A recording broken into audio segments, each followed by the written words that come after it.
A desperate cowboy carries his dying son into a frontier clinic, only to come face to face with the woman who left him 3 years ago. Now the town's doctor, who holds his child's life in her hands.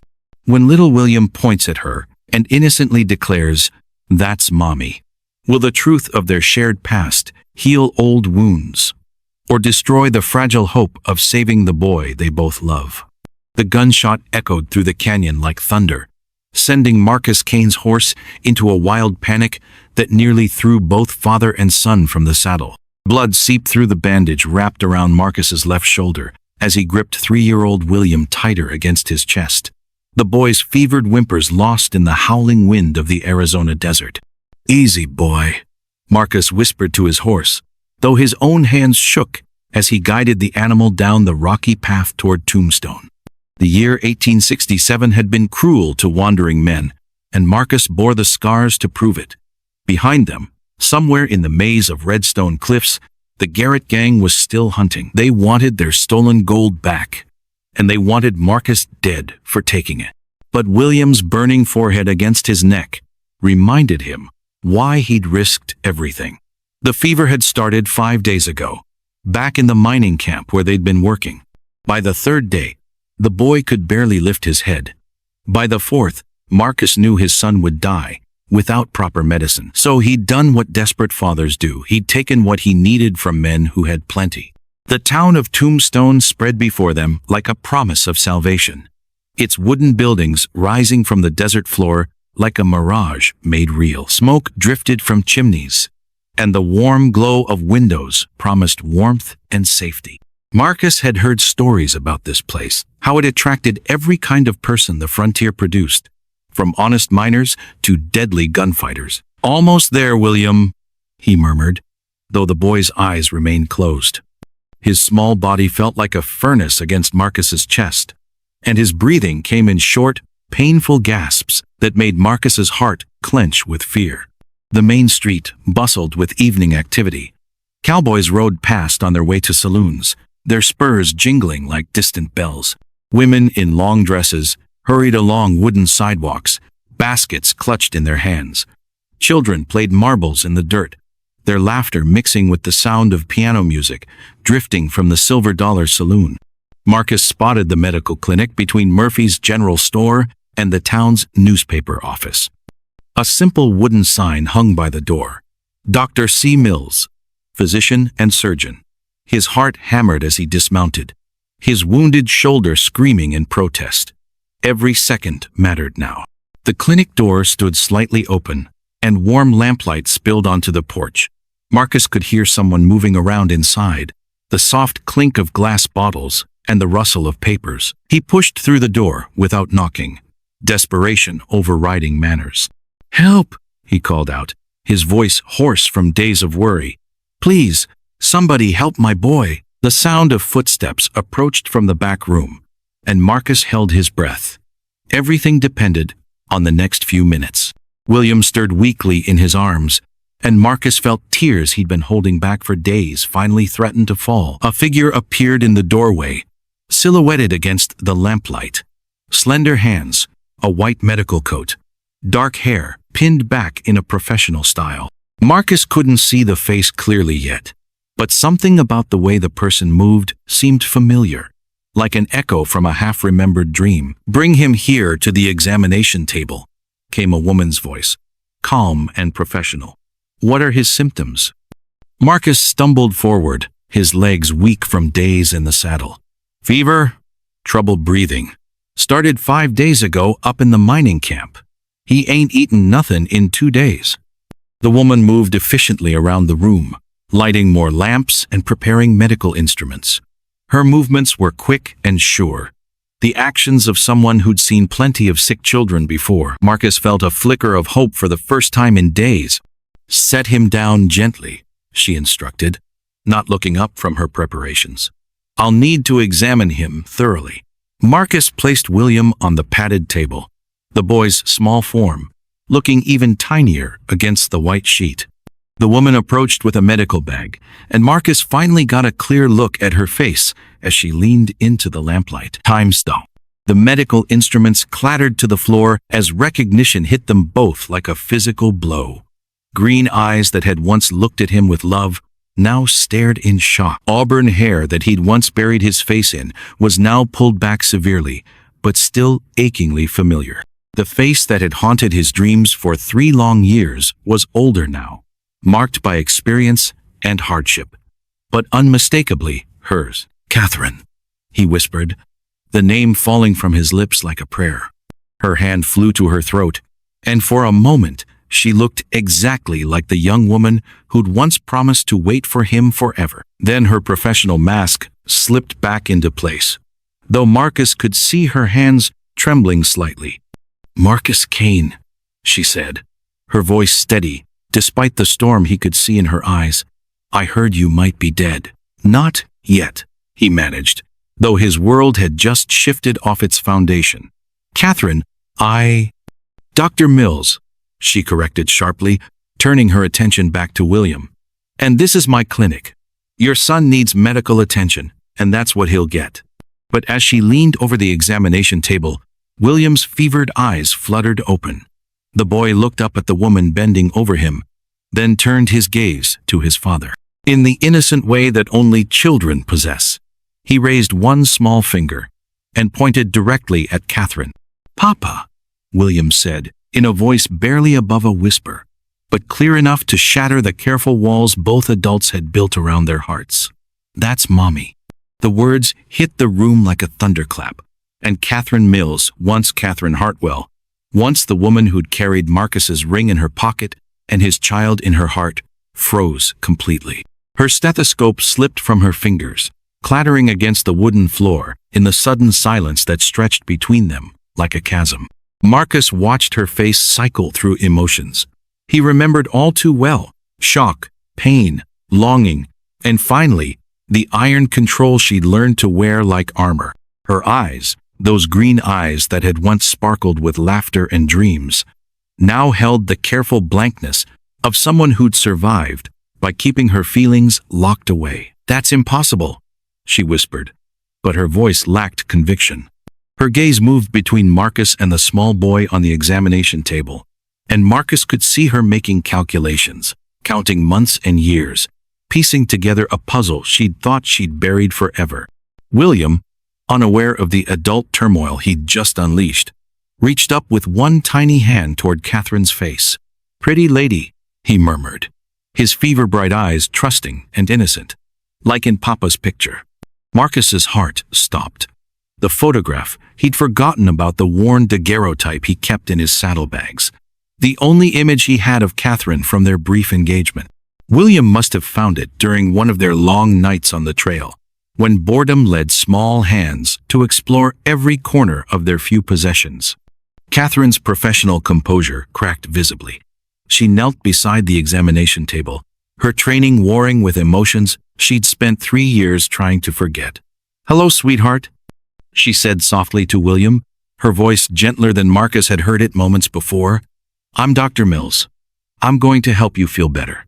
The boy smiled weakly and tried to sit up, but Catherine's gentle hands guided him back down. As she began her examination, Marcus watched her work with the efficiency he remembered from their shared dreams. She'd always wanted to heal people, to use her hands for something more than embroidery and piano playing. Seeing her now, wearing the title she'd fought so hard to earn, filled him with pride, even as his heart broke all over again. "His lungs sound congested," Catherine murmured, more to herself than to Marcus. "High fever, labored breathing, decreased appetite." She moved to a cabinet filled with bottles and medical supplies, her movements quick and sure. "When did the symptoms begin?" "5 days ago," Marcus replied, forcing himself to focus on William's needs rather than the woman treating him. "Started with a cough-up at the mining camp near Phoenix. Got worse real fast." Catherine nodded. "Mixing powders in a small glass." "Pneumonia?" "Caught early enough, but he'll need constant care for the next few days." She turned back to them, holding a spoon filled with medicine. "This will help with the fever and congestion." William made a face at the bitter taste, but swallowed obediently. Catherine's hand lingered on his forehead, checking his temperature with the gentle touch of someone who understood sick children. Marcus saw her eyes soften as she looked down at the boy, and he wondered if she was seeing the same things he saw, the stubborn chin that matched her own, the way William's nose wrinkled when he was thinking, the quick intelligence that flickered behind his fever-dulled eyes. "He looks like you," Catherine said quietly, not meeting Marcus's gaze. "Around the eyes." "He's got your temper," Marcus replied, attempting lightness, but hearing his own voice crack. "And your way of asking questions about everything." A ghost of a smile crossed Catherine's face before disappearing again. She busied herself with preparing more medicine, her movements perhaps a bit more deliberate than necessary. "Where have you been living? Is there someone else helping care for him?"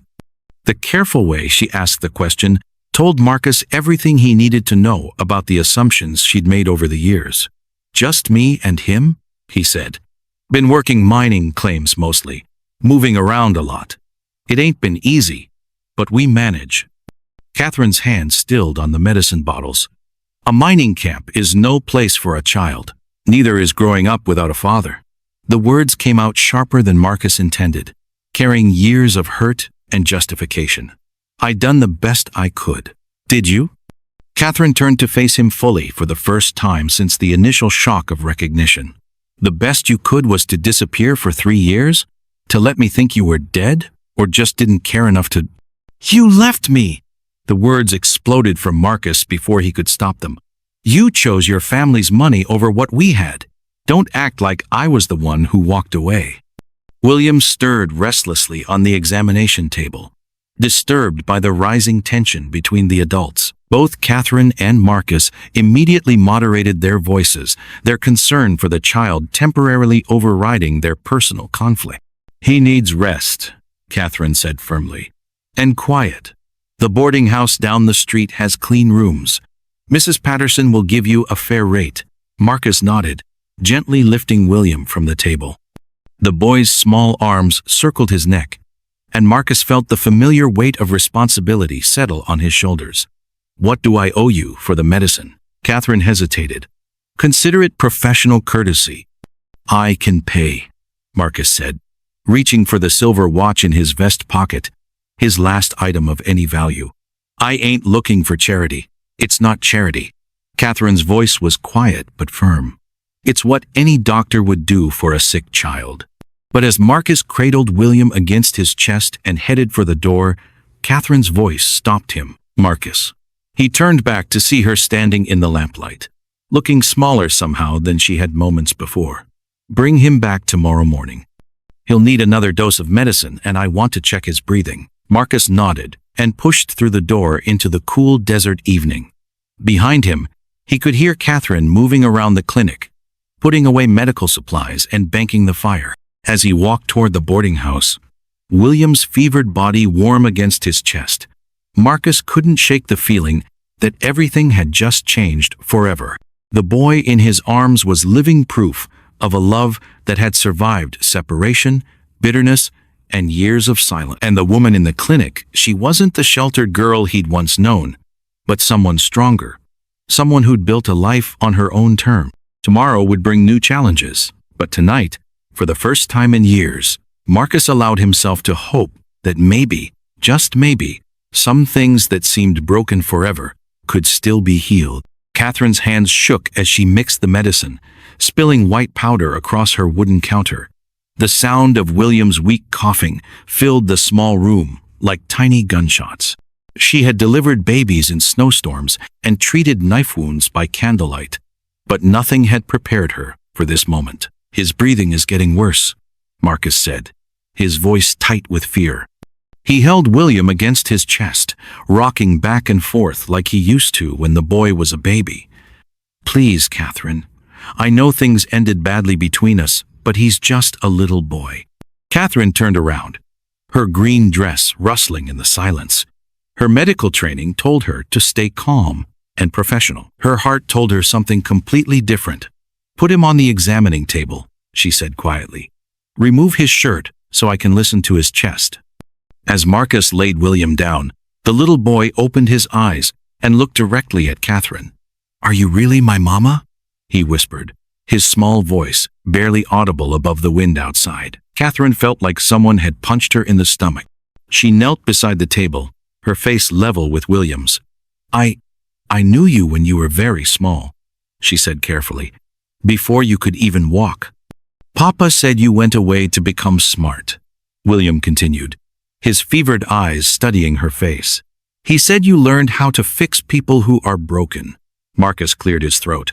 Son, Dr. Mills needs to examine you now. But William wasn't finished. Papa, why did Mama go away? Did I do something bad? The question hung in the air like smoke from a campfire. Catherine closed her eyes for a moment, remembering the night she had packed her bags and left Tucson. She had kissed sleeping baby William goodbye, promising herself she would come back when she was strong enough to give him the life he deserved. You never did anything wrong, Catherine whispered, placing her stethoscope on William's chest. Sometimes grown-ups make hard choices that don't make sense to little boys. She listened to his breathing, counting the sounds in her head. The infection was deep in his lungs, but not hopeless. Not if she acted quickly. Marcus, I need you to help me. We're going to give William a steam treatment to open his airways. What do you need me to do? Catherine moved to her stove and began heating water in a large pot. Hold him upright while I prepare this. The steam will help him breathe easier. She added herbs to the water, filling the room with the smell of eucalyptus and mint. As the water began to steam, Catherine created a tent with blankets over William and the pot. Both of you need to sit under here and breathe the steam, she instructed. It might feel hot, but it will help. Under the blanket tent, in the warm, herb-scented air, William looked back and forth between his parents. This is like camping, he said, his voice already sounding clearer. Marcus smiled, despite his worry. Remember when we camped by the river last month? You caught your first fish? It was tiny. William giggled weakly. You said we should throw it back so it could grow bigger. Catherine watched them together, seeing the easy love between father and son. Marcus had changed since she'd known him. His hands were gentler now, his voice softer when he spoke to William. The restless energy that had once driven him from town to town seemed focused now on this small person who depended on him completely. Catherine, Marcus said quietly, so William wouldn't hear. After he's better, we should talk. About everything. I don't know if that's wise, she replied, adjusting the blanket to keep the steam in. We hurt each other pretty badly 3 years ago. People change, Marcus said, his eyes meeting hers across William's head. I'm not the same man who let you walk away. Catherine felt her chest tighten. And I'm not the same woman who needed someone else to take care of her. William coughed again, but the sound was different now. Looser, less painful. The steam was working. Catherine felt a flutter of hope in her stomach. Can I ask you something? William said to Catherine. Are you going to stay this time? The question cut through all of Catherine's careful defenses. She looked at this little boy who carried her eyes and Marcus's stubborn chin and felt 3 years of buried love come rushing back like water through a broken dam. I don't know, sweetheart, she said honestly. That's something your papa and I need to figure out. William nodded seriously, as if he understood more than a 3-year-old should. Papa says sometimes the best things take time to get right. Marcus raised an eyebrow. You've been listening to my conversations with old Pete, haven't you? Maybe. William grinned, looking more like his old self. As they sat in the steamy tent, Catherine realized this was the first time all 3 of them had been together as a family. Even when William was a baby, there had always been tension between her and Marcus. Always the sense that they were fighting against time and circumstance and their own fears. But now, in this simple moment of caring for their sick child, something felt different, settled, like they were exactly where they were supposed to be. The next morning brought the sound of horses and angry voices outside the clinic. Catherine woke in her chair beside William's bed, her neck stiff from sleeping upright. Marcus was already awake, standing at the window with his hand on his gun. 3 riders, he said grimly. They've been tracking me since Tucson. Catherine's blood ran cold. Tracking you for what? The horse I borrowed, Marcus said, not taking his eyes off the window. Apparently the owner is less understanding than I hoped. William stirred on his cot, his fever finally broken but his small body still weak. Papa? What's happening? Nothing for you to worry about, son, Marcus said. But Catherine could hear the lie in his voice. A loud knock echoed through the clinic, followed by a harsh voice. Kane, we know you're in there. Come out with your hands up, and we'll make this quick. Catherine stood and smoothed her skirt, her mind racing. She had worked too hard to build her reputation in Tombstone to lose it now. But she couldn't let them take Marcus, not when William needed both his parents. Stay with William, she told Marcus firmly. Let me handle this. Catherine, no. These men aren't reasonable like Sheriff Crane. They're bounty hunters from Tucson, and they don't care about sick children or medical ethics. But Catherine was already moving toward the front door, her shoulders set with determination. This is my clinic, and you're my patients. That means something in this town. She opened the door to face 3 dusty men with hard eyes and worn gun belts. The leader, a thin man with a scar across his cheek, tipped his hat mockingly. Morning, ma'am. We're looking for Marcus Kane. Heard he might be hiding out in your establishment. Mr. Kane is my patient, Catherine said coldly. He brought his sick child here for treatment 3 days ago. The boy nearly died from pneumonia. The scarred man spat into the dirt. Don't care if the kid had the plague. Kane stole a horse from my employer, and we're here to collect him. The horse was returned, Catherine said, though she knew it was a lie. Marcus hadn't had time to return anything. Not according to Mr. Morrison in Tucson, the second bounty hunter said. He was younger than the leader, with nervous eyes that kept darting toward the clinic door. Says Kane made off with his best mare in the middle of the night. Catherine felt her heart sink, but she kept her voice steady. What would it take to resolve this situation without violence? The scarred man smiled, and Catherine didn't like what she saw in his expression. Well now, that depends. Heard tell you've got quite a reputation around here, Doc. Folks listen to you. What's your point? Point is, you could vouch for Kane. Tell folks he's a changed man, deserves a second chance. We'd be willing to work something out in exchange for consideration. Catherine felt sick as she realized what he was suggesting. You want me to lie for you in exchange for leaving Marcus alone? Not lie, exactly. Just bend the truth a little. We've got other business in this territory, and having a respected doctor speak well of our methods could be mighty useful. Behind her, Catherine heard footsteps. Marcus appeared in the doorway, his gun drawn but pointed at the ground. Leave her out of this, he said quietly. You want me? Here I am. William's small voice called out from inside the clinic. Papa, are you going away again? The sound of his son's frightened question seemed to break something inside Marcus. Catherine saw his shoulders slump, saw the fight go out of him, as he weighed his freedom against his child's need for security. If I come with you, Marcus said to the bounty hunters, you leave Dr. Mills alone, and you give me time to make arrangements for my boy. The scarred man's smile widened. Now that's more reasonable. Though I'm thinking the good doctor here might want to reconsider our offer anyway. Could be profitable for everyone involved. Catherine felt a surge of anger so strong it surprised her. These men thought they could walk into her town, threaten her family, and force her to compromise everything she'd built. They thought she was just another frontier woman who would bend rather than break. They were wrong. Gentlemen, she said, her voice sweet as poisoned honey, I think you should know something about Tombstone before you make any more threats. What's that? Catherine smiled, and this time she was the one who looked dangerous. We don't take kindly to strangers who threaten our own. As if summoned by her words, the sound of multiple footsteps echoed on the boardwalk behind the bounty hunters. Sheriff Crane appeared, flanked by 2 deputies, and followed by at least a dozen townspeople, including old Pete Henderson, and several of Catherine's former patients. Morning, Doc, Sheriff Crane said pleasantly. Heard you might be having some trouble with visitors. The scarred bounty hunter's confidence wavered as he looked around at the growing crowd. This is legal business, Sheriff. We've got papers. I'm sure you do, Crane replied.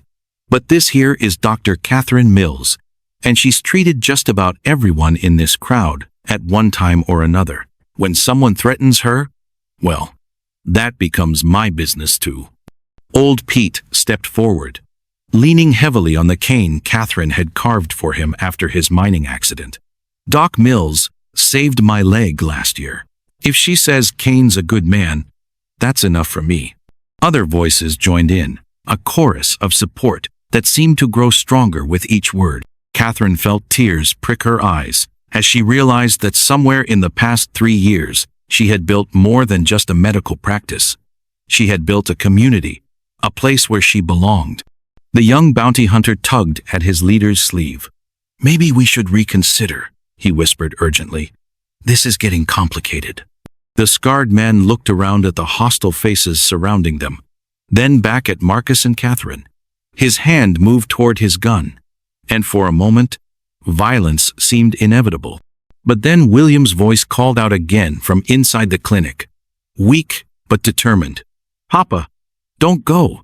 I need you. And somehow, in that moment, everything changed.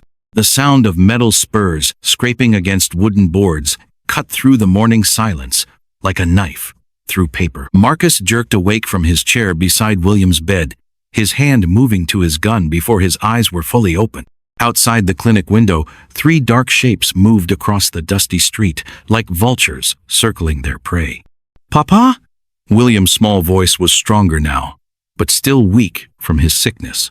The little boy sat up in his makeshift bed, rubbing sleep from his eyes. What's that noise?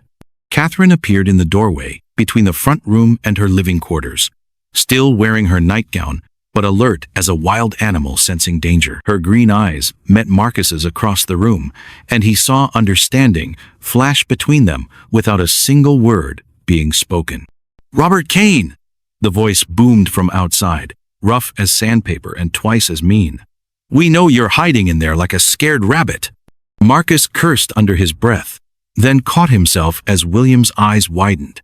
The boy had heard enough bad language in his short life without his father adding to it now. Through the gap in the curtains, Marcus could see Sheriff Crane standing in the middle of the street.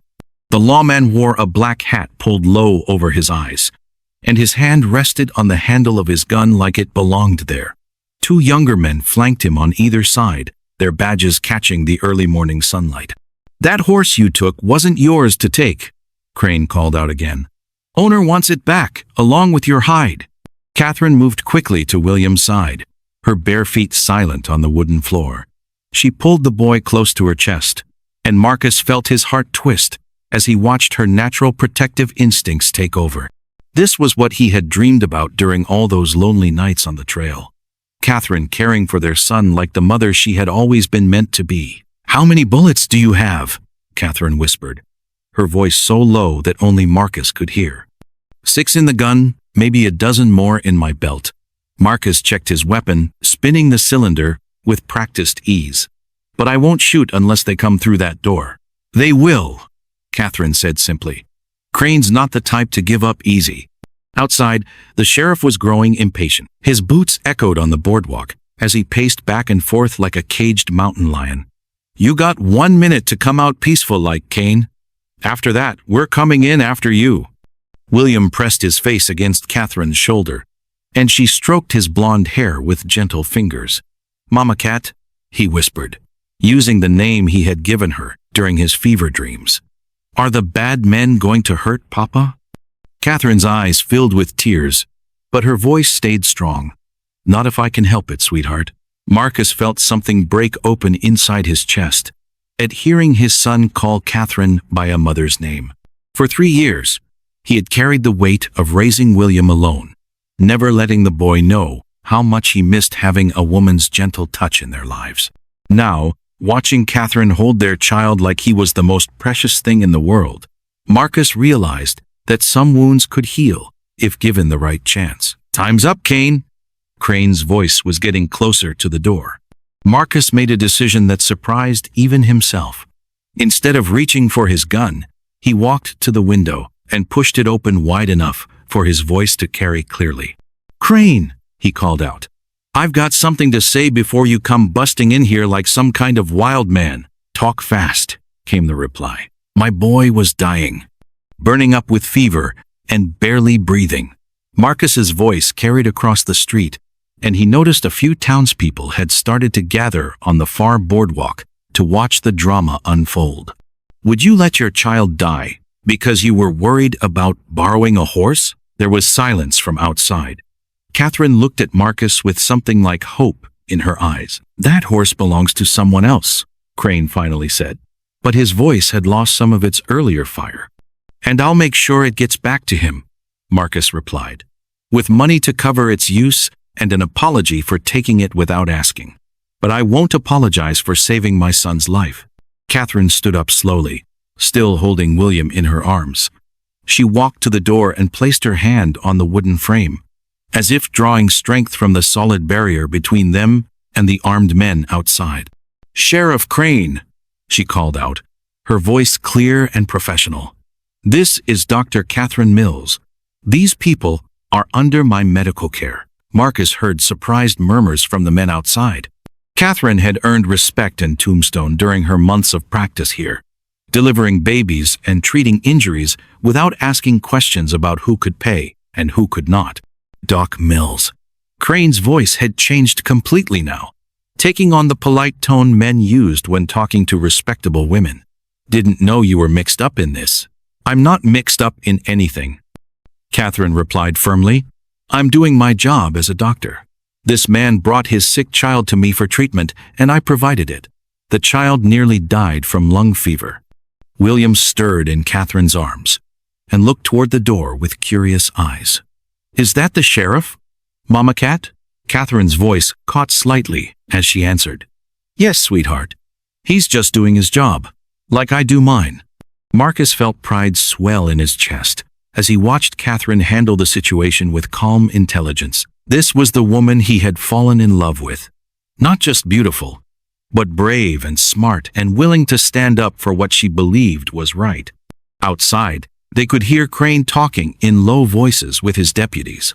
After what felt like hours but was probably only minutes, the sheriff spoke again. "Doc, you willing to guarantee this man will make things right with the horse's owner?" Catherine looked at Marcus, and he saw a question in her eyes.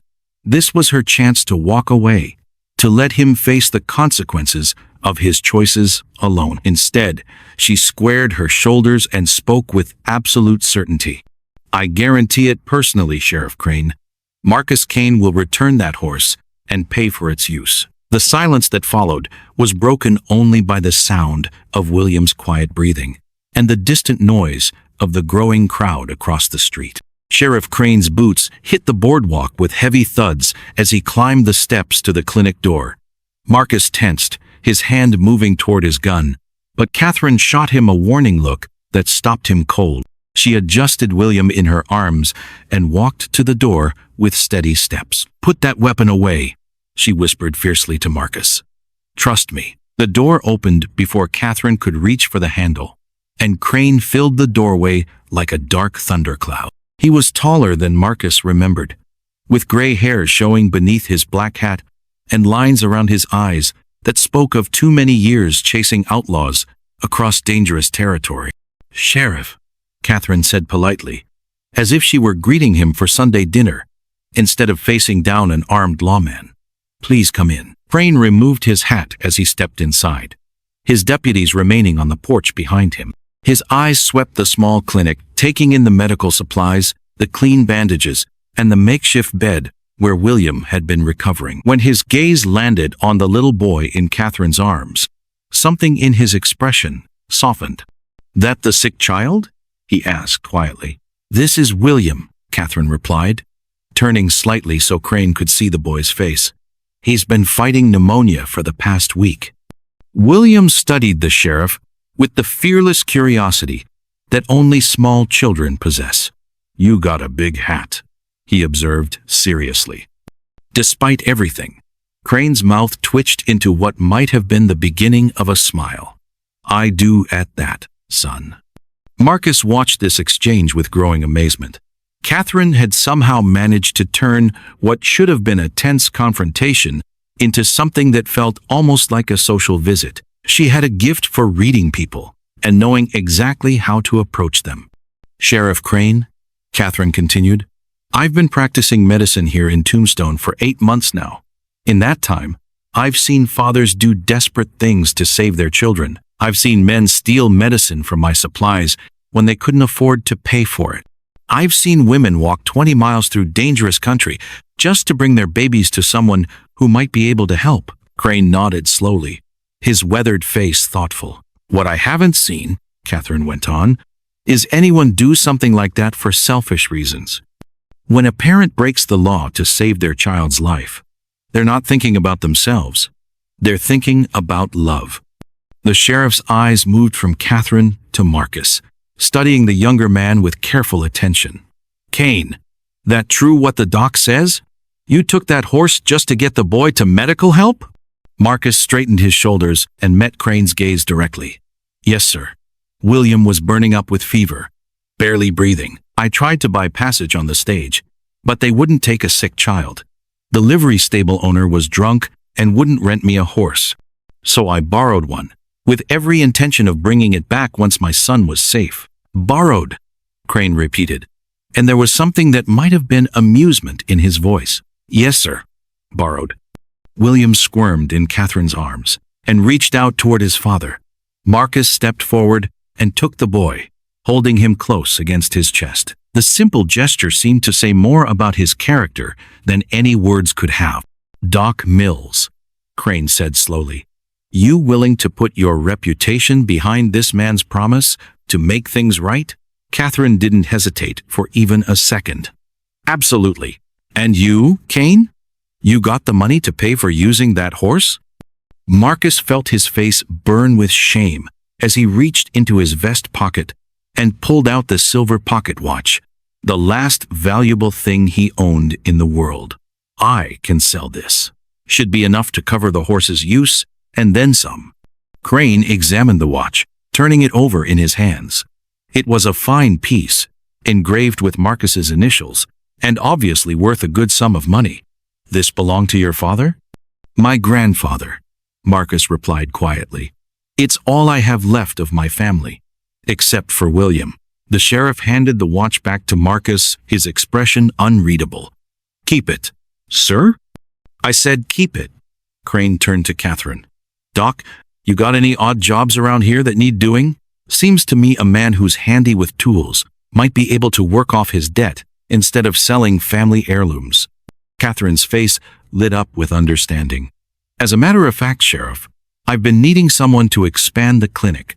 Add another room for patients who need to stay overnight, and the roof has been leaking something terrible when it rains." "That's so?" Crane looked at Marcus with raised eyebrows. "You any good with carpentry work?" Marcus nodded slowly, hardly daring to believe what he was hearing. "I built most of the cabin where William and I were living before we came to town. I can do the work." "Good." Crane put his hat back on his head and headed for the door. "I'll send word to the horse's owner that the animal will be returned, along with payment for its use. Doc Mills will let me know when the work's completed to her satisfaction." As the sheriff reached the doorway, he paused and looked back at the small family grouped together in the middle of the clinic. "Kane?" "Yes, sir?" "Next time you need help, ask for it before you borrow somebody else's property. There's usually folks willing to lend a hand if you're honest about what you need." After Crane and his deputies left, the clinic fell into a silence that felt different from the tense quiet of before. This was peaceful, like the calm after a storm, when the air is clean and everything feels possible again. William yawned and rubbed his eyes against his father's shoulder. "Papa, I'm hungry." Catherine laughed, and the sound was like music after days of worry and fear. "I think I can find something for a growing boy to eat." As she moved toward the kitchen area, Marcus caught her hand gently. "Catherine, thank you. I don't know how to repay what you just did for us."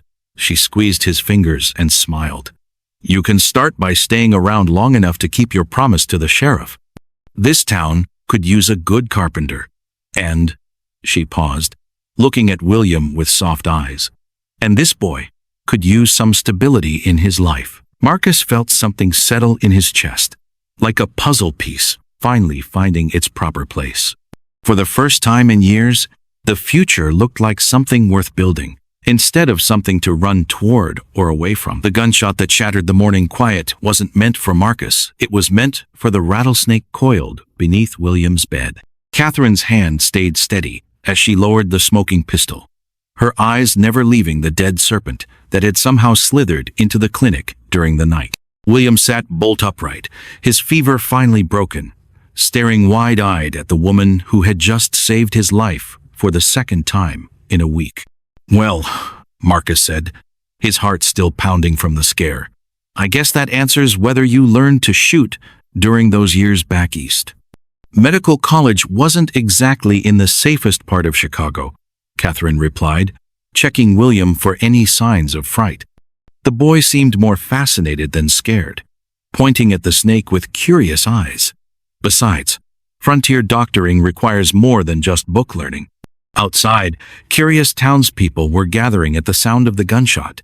Sheriff Crane pushed through the small crowd, his hand on his weapon, until he spotted the dead rattler through the open door. "Everything all right in there, Doc?" he called. "Just removing a patient I couldn't help," Catherine called back, which drew nervous laughter from the crowd. As the excitement died down and people wandered back to their morning routines, Marcus found himself studying Catherine with new eyes. This wasn't the sheltered daughter of a wealthy rancher he'd fallen in love with years ago. This was someone who had faced real danger, made hard choices, and come out stronger for it. "You've changed," he said quietly, helping her drag the snake outside for disposal. "We both have."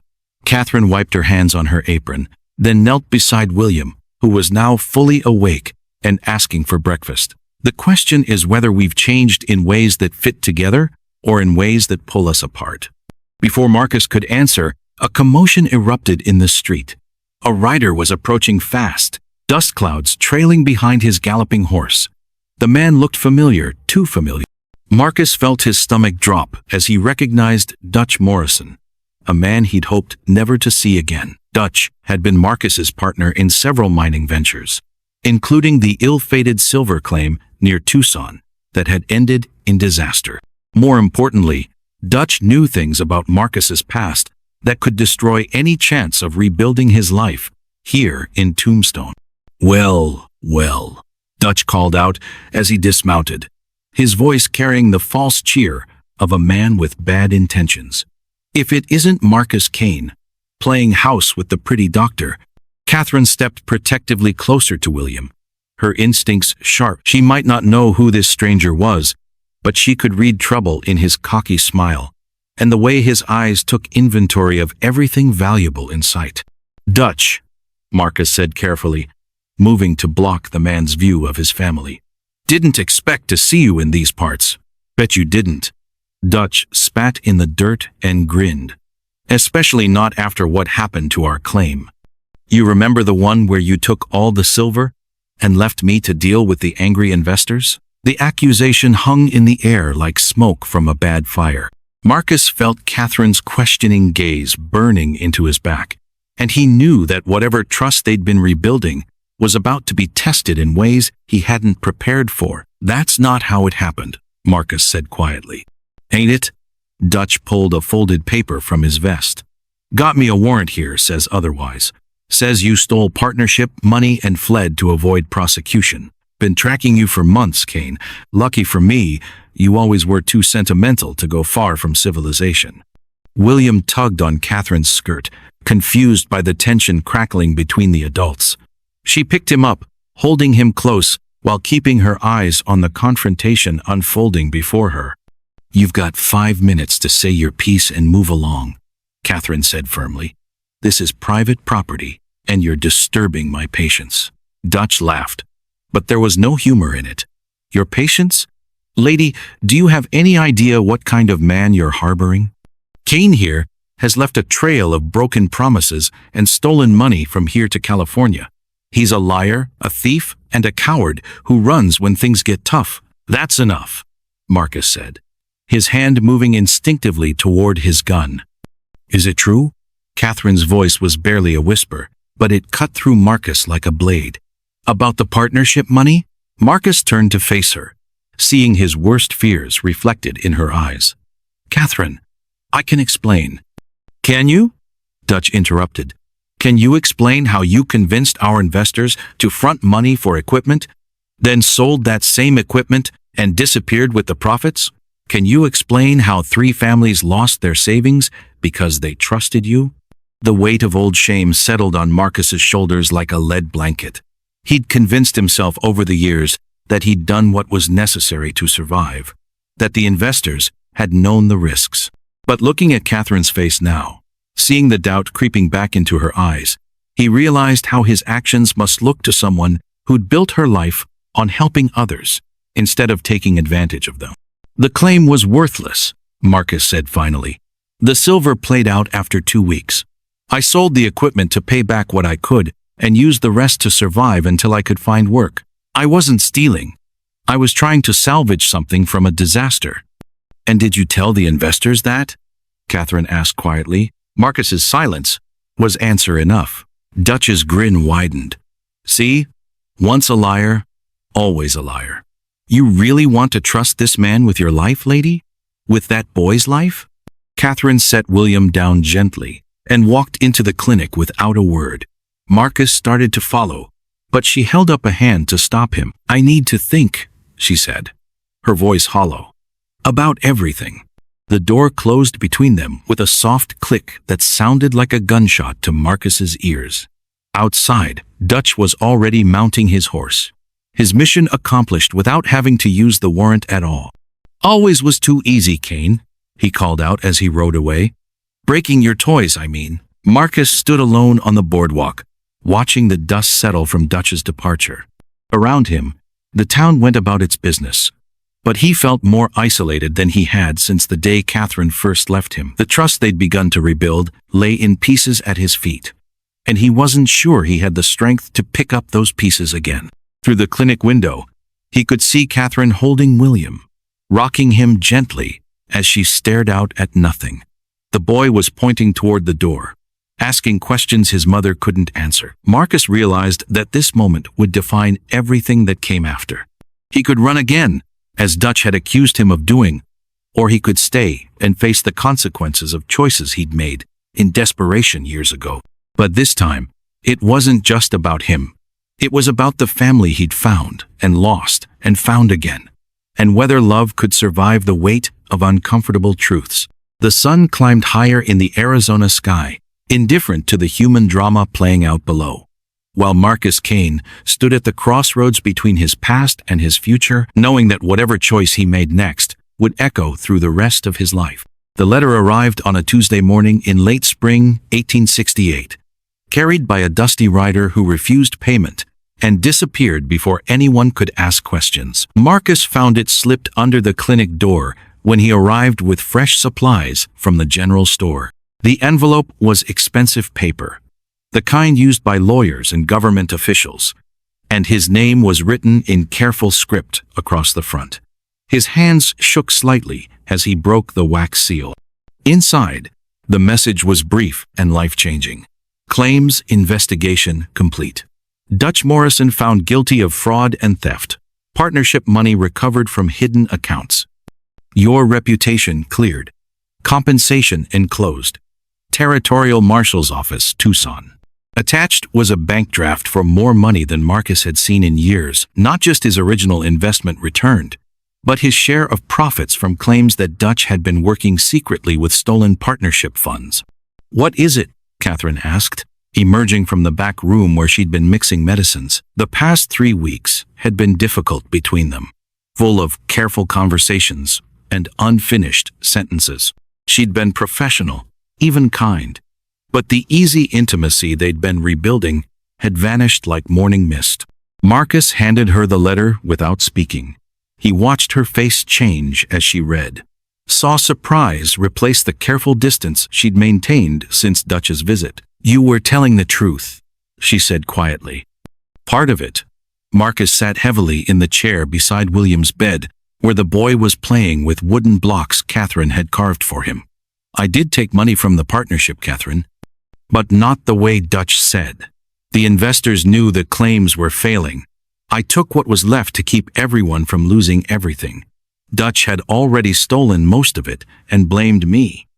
Catherine set the letter down carefully.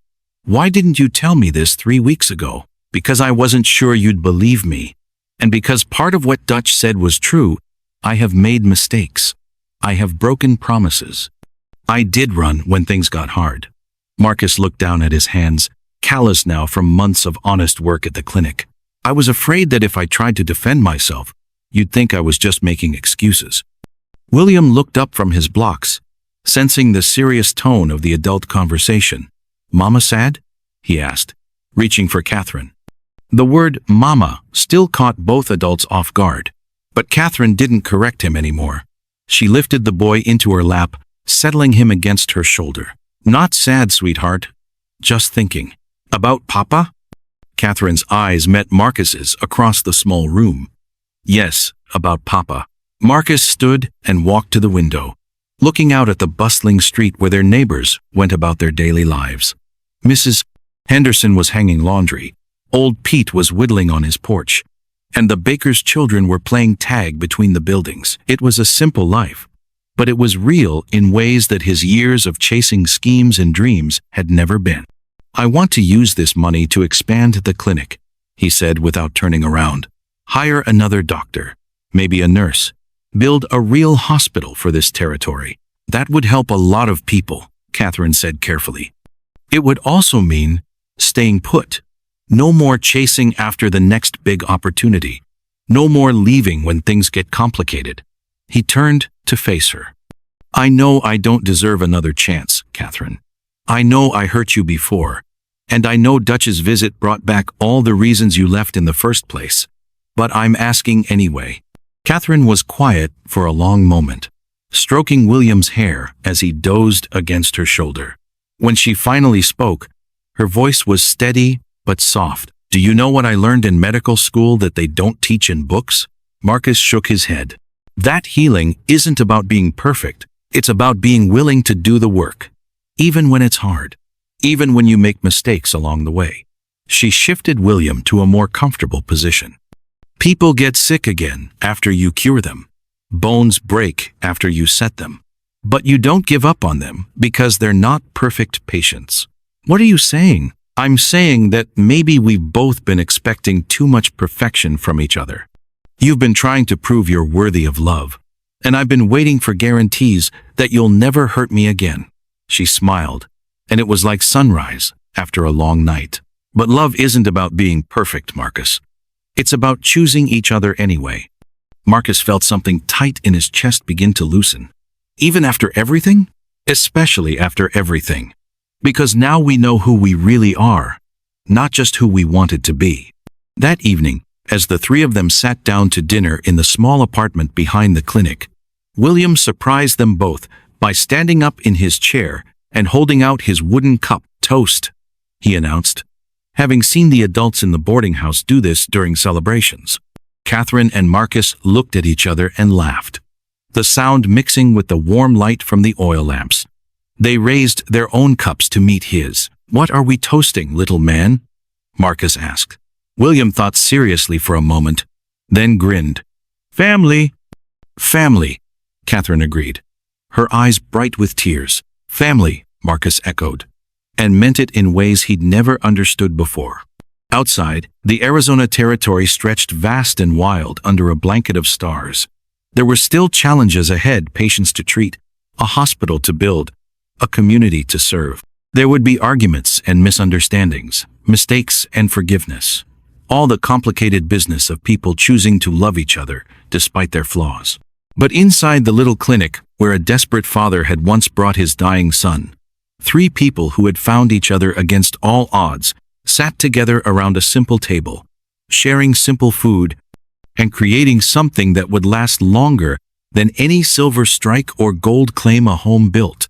Not on perfection, but on the revolutionary idea that sometimes the greatest treasures are the ones you almost lose, and the greatest adventures are the ones that teach you to stay.